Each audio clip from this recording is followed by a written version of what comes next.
क्यों पता नहीं ऐसी बीमारी पई पई है कि घर में बना तो थिया पेट पट्टी हुई कुछ बाल ही कोई का नहीं खड़ा और करें रे वो साईं ऐसे खन्ना ओए होए होए ओए होए तो हाँ तो ओए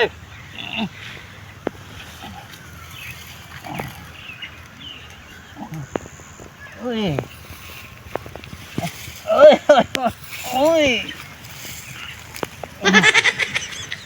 ओए तो हम से कोई सकून आदा पे ओए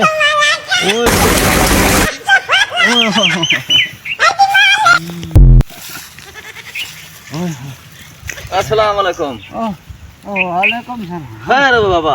ओ यार इस घर में बना जो थई हे तो पट्टी खड़ी है डाठे तो दिखा रहा तो टिफी तो मैं कहते घा डाठन में खड़े तो मैं कुछ सामने वाले घाज लेट जा मरदा पे खड़ा कोई कहना आई खड़ा कोई कह रहा है मेरे को फोन करे आजा। फोन क्या करा बाबा अल्लाह दे बजा सारी कांड छिली पियो सीधे। ये फोन कर किनी छिनी दी मेरे हाथ पक्के पड़ की मैं फोन करा। अच्छा हाथ पक्के पे तही ना फोन थी आई। ये गया अच्छा उठी उठी उठी ठीक है अल्लाह दे बंदे यार ठीक है तो लेट जा मारना ठीक है फारस मारे में दिया वाला बंदा। चलो उठी उठी बस उठी चार ना उठी कब थी मैं कुछ सामने हम अल्लाह दे बंदे घर निक्का खड़ा ही थी यार ओ कोई डर नहीं होता।